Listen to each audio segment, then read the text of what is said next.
All right. Up next, we have Devraj Patel, who is the CEO of Jivati. Come on up.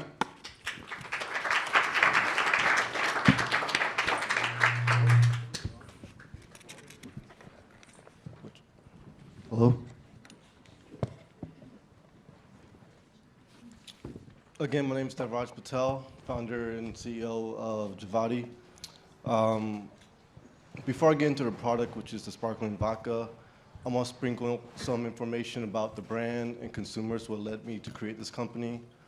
I'm a consumer first, just like many of us here. So I'm very picky. When I go to a store, I want to see what's in it, what's new, what's trending, what's different. And so when I did my research, consumer research, I found out that consumers want something light, something different, something premium, but affordable. So I captured that data point. Then I wanted to dig deeper into the beverage industry, what's going on. So I hired a consulting firm as well as myself, just digged into the beverage market. And what we found is beverage companies were circulating the same product in different package and introducing it to consumers, weren't really solving the problem, the issue. So enter Jivati sparkling vodka. So to me, this is more than a beverage company, it's a movement. For those who want something new, something different, the bold, the adventurous, Jivati sparkling vodka is a new twist on classic beverages. So it's not a true seltzer, it's not a true soda, it's literally a light sparkling water with alcohol which you do not taste. Let me go to the next slide. Sorry, bear with me. So here's our 4 products. They come in an 8-pack, variety pack, $19.99. We don't want to be too niche. We want to make sure it's affordable for everybody to drink and have fun. The first flavor is dragon fruit and mint. It's my personal favorite. The dragon fruit comes in very nicely up front, finished by a nice zip of mint at the end. Then we have the Alfonso mango, which is the king of all mangoes, paired with chili lime. This is the mass favorite. People love this a lot. And then the most refreshing one that I think is the sickle pear, which is the sweetest pear of all the pears, and paired with tulsi, which is part of the basil family. Then I believe the sleeper of all the 4 is the lychee and rose. Lychee is typically very sweet. We dialed it down. And it also has a hint of rose. So we wanted to pair it with rose to bring it out a little bit more. This is the packaging you'll find. Right now, we just got an order in from Total Wine. We're in there, about 4 stores, some 7-Elevens here in OC and high-end liquor stores. We have a few more grocery stores, applications pending, as well as distributors here in OC. So a little bit background about Jivati. Jivati means to be alive. We've all been through stuff. We all had hardships, right? I've been through a lot recently. We all came out of COVID, now inflation. Whatever it is you're going through in life, that's what Jivati is. We're here to make things easier for you. Grab a package of ours, and we'll keep it going. This is the first product line we're coming out with. We have water coming out. We have energy drinks coming out in the future. It's in the R&D library, but this is what the mass wanted, so we came out with sparkling vodka. But what separates us the most out of everything is the functional ingredients we have in here. We have botanicals, adaptogens, and terpenes in here, never done before, that complements the flavors. It brings a little flavor, extra flavor into this. So like I mentioned, the consumers wanted something light, something different, right? So we provided unique flavors, light flavors, and my biggest concern was the carbonation. A lot of people who drink seltzers out there right now, they get bloated. I want to make sure that was at a lower level. So one of the lines I came out with is more sips, less burps. I try to get 1 burp per can for everybody, and so you can keep drinking. I mean, I get tired after 2 cans of seltzers. So again, we're sparkling vodka, the first of its kind, TTB approved. So it's very unique, and the vodka in here is wheat vodka from Italy. It's premium, it's different. Mostly it's usually corn or potato based. This is completely different. You don't even taste it, which is pretty nice for those who don't like alcohol. That's it. All right. Well done. Brandy, I didn't hear you burp during the sampling room, but you didn't have a whole can, right? No, we had a lot to taste. So we There were was a being lot of other stuff. responsible. Yeah. What did you think of the taste of Jivati? I thought the tastes were very unique. So, I mean, one of the big trends now are combining unique flavors beyond just sort of a typical lime. So I think you've done a good job at trying to be original with the taste profile. So they're all quite different. They definitely were very strong. So I noticed some were a little bit sweeter than others. So there was a pretty big range in there. I had a question. You said you did a lot of consumer research. So if you were to say who your target demographic, so you threw a lot out there that you wanted things a little bit different, but you're going into energy and water. So it sounds like you're doing a whole bunch of different things. But for this particular product, who do you think the consumer is? So originally when I created the brand, I was going to do all three, and then I realized I was being way over my head.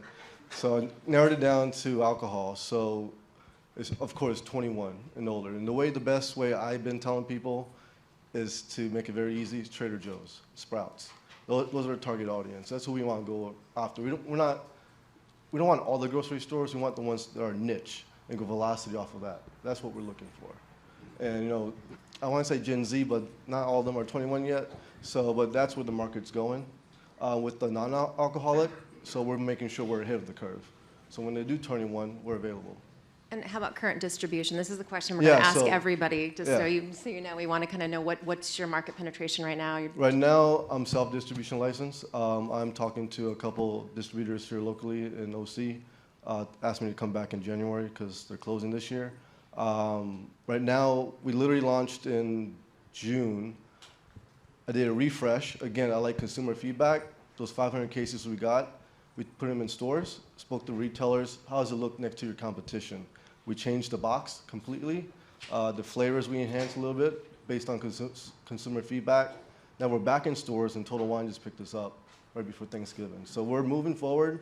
Every time we've done taste testing at these events, they've been sold out.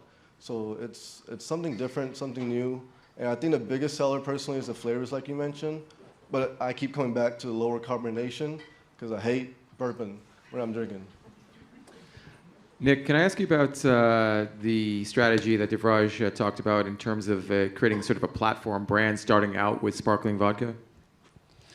Yeah, let me actually just take a step back to give some general feedback. So first, I really liked that you described what the name is, because we didn't know and we were all asking ourselves in the room, so good starting point there. I think I want to emphasize the point of the unique flavors. I mean, I think so many of these RTDs are quite frankly playing the flavor game and the variety pack game, but using lemon, lime, orange, basic flavors. I think you're differentiating yourself with that. I would caution, however, that there do seem to be more and more groups starting to do that. And also, I very much worry about the larger brands. It's not very difficult for them to also launch a dragon fruit flavor. So a question for you is kind of what else is there that can differentiate yourself other than perhaps these unique flavors? And this might sound really weird, and I'm not saying you go with this, but when you talk about less carbonation and burping, I mean, everybody is laughing, they're getting it, but I don't think we saw anything about carbonation in the slides or on the can. So maybe that's another differentiator. Again, a very functional thing, but you can play with it and kind of create an emotional connection to the brand because of it and be known perhaps for that as opposed to flavors, which everybody else is doing as well. Sorry, Ray, there was another question embedded in there? Devraj talked about, sparkling vodka being the first product for a platform brand. Right. Yeah, I mean, look, I'm a little challenged with this question because in general, historically, and my background is more traditional spirits, less on the RTD side. I think the platforms in traditional spirits have not worked very well. So I am skeptical that a lot of these RTD brands coming out with multiple categories, multiple spirit categories or spirit bases can work well. Having said that, I think it's a bit early in the game to make any predictions there, but I would recommend that you focus on one thing and do it really well early on when you're so early stage, because if you start launching whiskey and dragon fruit and gin in this, I mean, I think you're going to confuse the end consumer and not be extremely focused and not be a pure play, which is usually, if you're looking for an exit, what most of the large suppliers like. Thank you. Paul, you get the last word in Jivati. Yeah. From the two recommendations I would have would be around taste and packaging. It may be the wheat vodka or my palate, but there was something consistent in each of those that tasted a little unnatural or something. I don't know what it is, but so you might want to work on it. You're working in such a competitive space that you really got to make sure you nail it on taste first. And then the packaging, it's very clean and bright. It'll sit well on shelf and get recognized. it feels a bit commercial and maybe not something craft and elevated. So just a couple of things you might look at, and I would definitely echo what Nick said.